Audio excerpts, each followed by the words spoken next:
Question 1. What is the importance of February 15th?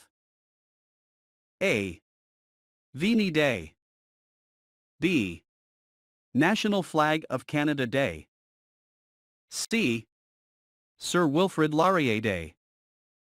D. Sir John A. Macdonald Day.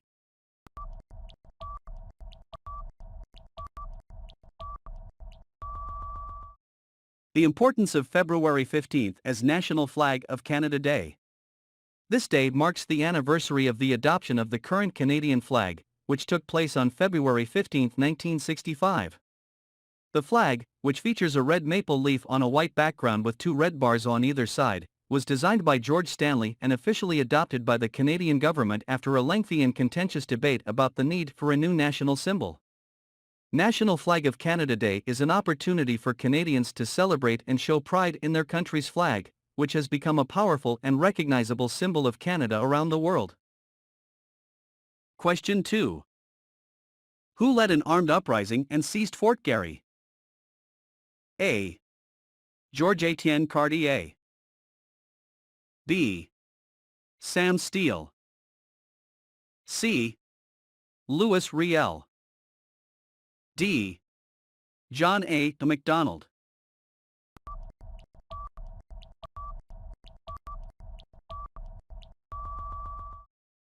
Louis Riel led an armed uprising and seized Fort Garry in 1869 to 1870.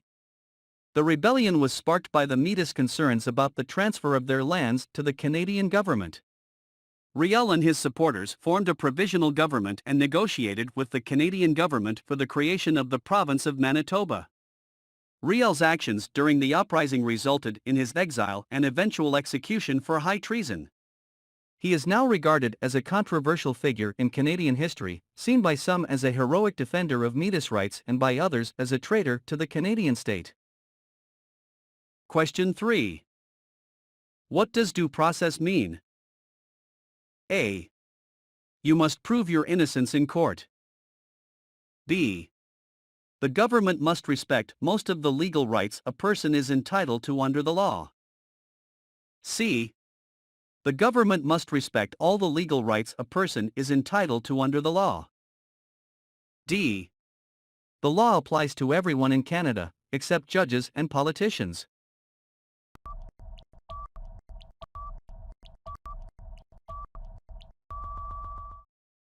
In Canada, due process refers to the right of individuals to be treated fairly and with respect for their legal rights and protections in any legal proceeding or decision that may affect their life, liberty, or security. This includes the right to a fair and impartial trial, the right to be informed of charges, the right to present evidence and arguments in one's own defense, and the right to appeal any adverse decisions. The principles of due process are protected under the Canadian Charter of Rights and Freedoms, which is a part of the Constitution of Canada. Canadian law is generally designed to provide strong protections for individual rights and liberties, and due process is a critical aspect of this legal framework. Question 4. Who were the United Empire Loyalists? A. Métis. B. Inuit. C. Settlers who came to Canada from the United States during the American. D. Aboriginal peoples.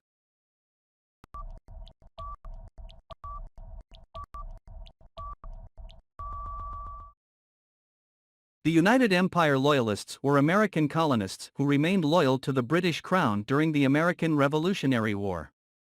They opposed the move toward independence, faced persecution, and left the newly independent United States after the war, settling in Canada with support from the British government. They played an important role in the settlement and development of Canada, and their legacy is celebrated as a part of Canadian national identity. Question 5. All applicants are required to provide proof of English or French language skills to become a Canadian citizen with the exception of the following. A. Adult applicants 40 years of age and over. B. Adult applicants 55 years of age and over. C. Adult applicants 50 years of age and over. D. Adult applicants 65 years of age and over.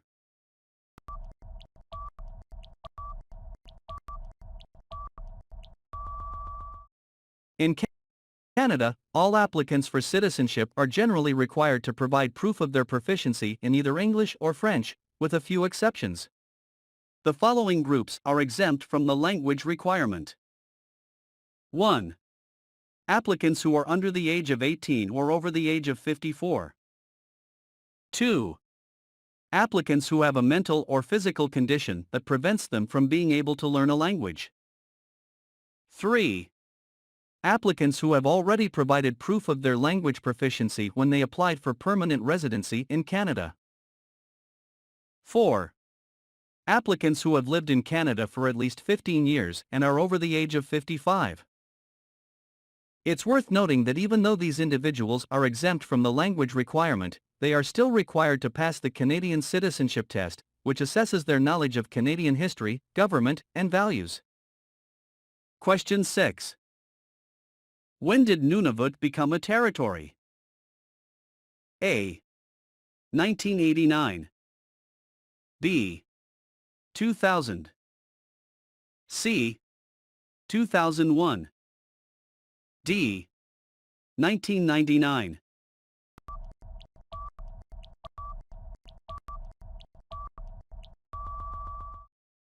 Nunavut became a territory of Canada on April 1, 1999. It was created through the Nunavut Act, which was passed by the Canadian Parliament in 1993, after many years of negotiation and consultation with Inuit organizations. Nunavut is the largest and northernmost territory of Canada, located in the eastern part of the country and bordering the Arctic Ocean. It is home to a significant population of Indigenous people, primarily Inuit, who have a rich cultural heritage and history in the region. The creation of Nunavut as a territory was a significant milestone in the ongoing process of reconciliation between Indigenous and non-Indigenous peoples in Canada. Question 7. Which provincial flag features the fleur-de-lis? A. Manitoba. B. Quebec. C.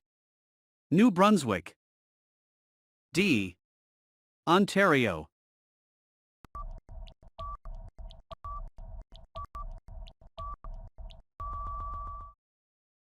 The provincial flag of Quebec features the fleur-de-lis.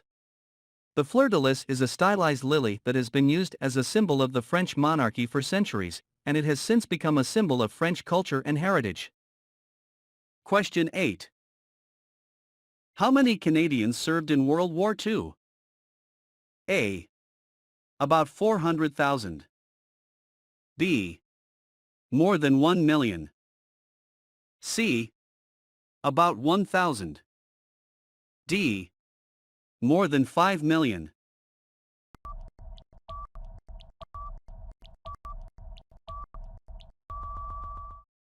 Around 1.1 million Canadians served in World War II, with the majority serving in the Canadian Army.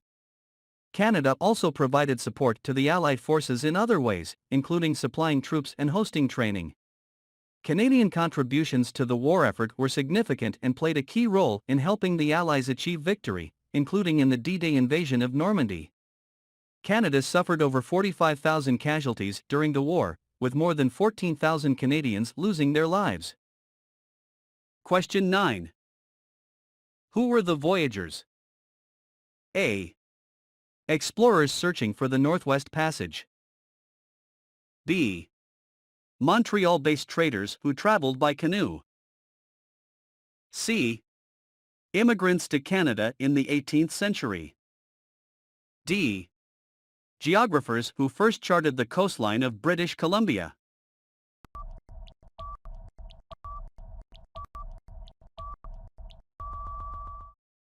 The voyagers, also known as the Voyageurs, were French-Canadian traders and explorers who played a significant role in the fur trade and exploration of North America during the 17th and 18th centuries.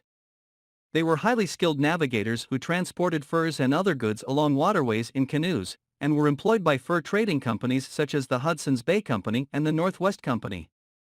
The voyagers played a key role in the exploration and settlement of Canada and helped to develop the fur trade, which was a major industry in Canada for many years. Today, the voyagers are celebrated as an important part of Canada's history and culture. Question 10. Which is the oldest colony in the entire British Empire? A. Nova Scotia. B. Newfoundland and Labrador. C. New Brunswick. D. Upper Canada. Wrong.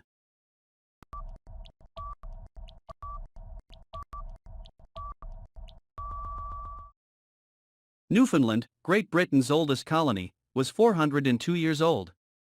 The drafts, from a population of 220,000, went off to the war. Question 11. Who is the federal representative of Canada's monarch? A. The Prime Minister. B. The Prime Minister's spouse. C. The Governor-General of Canada. D. The Premier.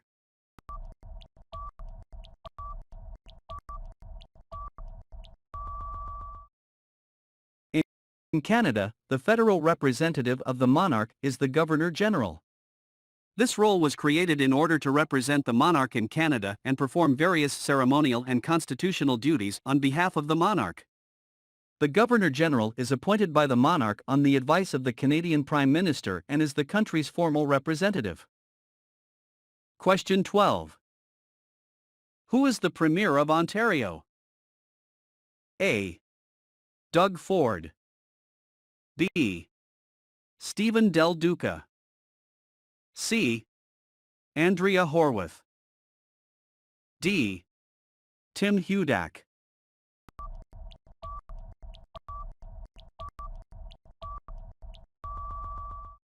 Doug Ford has held the position since June 2018, after his Progressive Conservative Party won a majority government in the provincial election that year.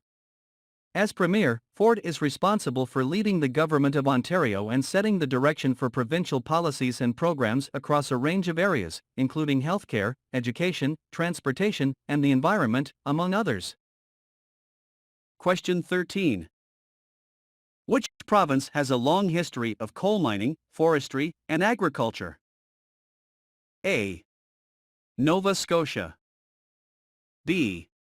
Ontario. C. Prince Edward Island. D. New Brunswick.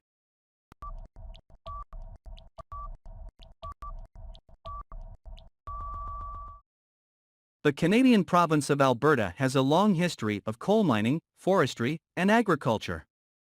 Coal mining began in 1874 and has been a key industry in various parts of the province, while forestry has also been important, with vast areas of forest in the north.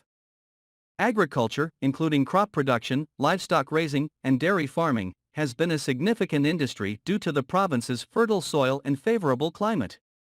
These industries have been important sources of income and employment for many communities in Alberta's history and continue to be so today. Question 14. What is the other name of Great Charter of Freedoms? A. Canadian Charter of Rights. B. Habeas Corpus. C. Constitution of Canada. D. Magna Carta.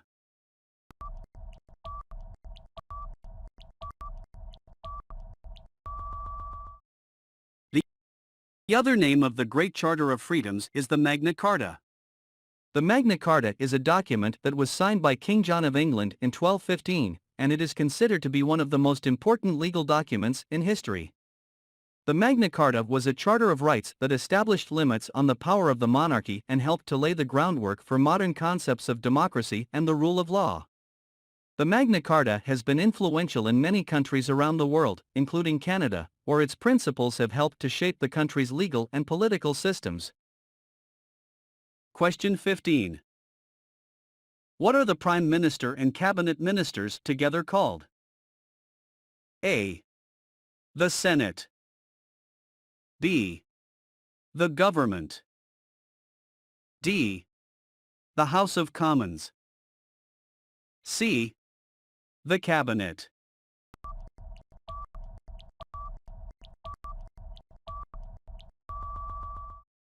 In Canada, the Prime Minister and the Cabinet Ministers together are called the Federal Government or Government of Canada.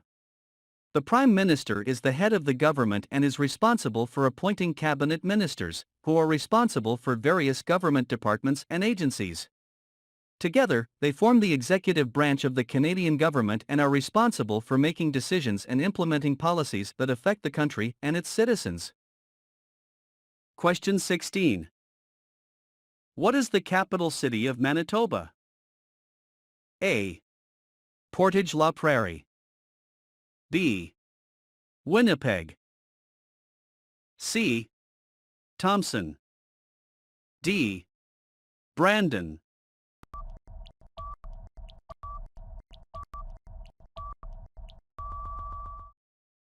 The capital city of Manitoba is Winnipeg.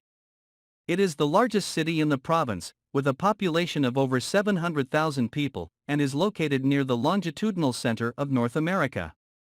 Winnipeg is a major cultural, economic, and transportation hub for Manitoba and the surrounding region, and is home to numerous museums, galleries, festivals, and other attractions. The city has a rich history, with Indigenous peoples and fur traders having lived in the area for centuries before the arrival of European settlers in the 18th century. Question 17. Why is trade with other countries important to Canada? A. It brings in cheaper goods. B. It makes it easier for us to travel to foreign countries. C. It enhances our economy and raises our standard of living. D. It enhances our standard of living.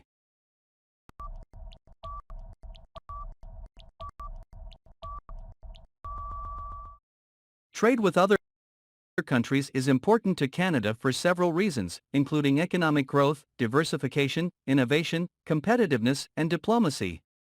Trade provides access to larger markets, helps boost exports, and generates revenue, which can lead to increased economic growth and job creation. Trading with other countries can also help mitigate the impact of economic downturns, expose Canadian businesses to new ideas and technologies, increase competition, and foster positive relationships with other countries. Question 18. Who is Canada's head of state? A. His Majesty King Charles III. B. The Senate. C. The Prime Minister. D. The Governor General.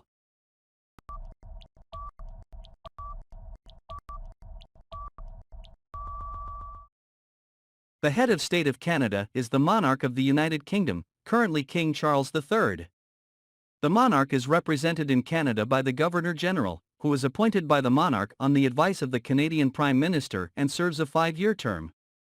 The Governor General performs various ceremonial and constitutional duties on behalf of the monarch, and has certain important constitutional responsibilities, such as approving the appointment of the Prime Minister and signing bills into law. Question 19. Which level of government is responsible for bylaws? A. Municipal. B. Territorial. C. State. D. Federal.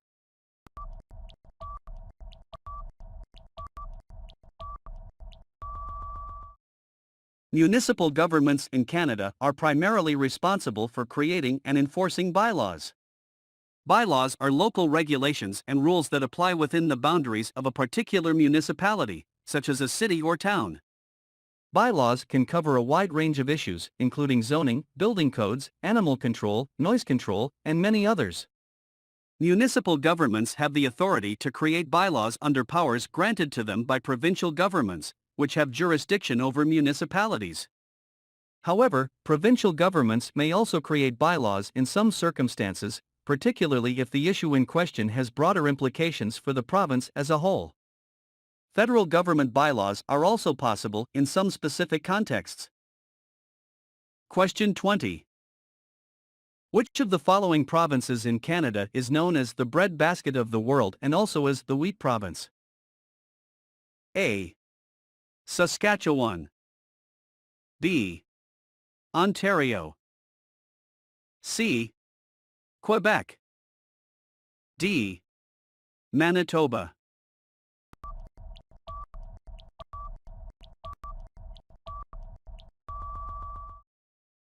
The province of Saskatchewan is known as the breadbasket of the world and also as the wheat province due to its vast agricultural production, particularly in wheat and other grains. Saskatchewan is located in the western part of Canada, bordered by Alberta to the west and Manitoba to the east. The province has a diverse economy, with agriculture being a major contributor, along with mining, forestry, and oil and gas production. Saskatchewan's rich soil and semi-arid climate make it a prime location for farming and ranching, with wheat, canola, and other grains being among the most important crops.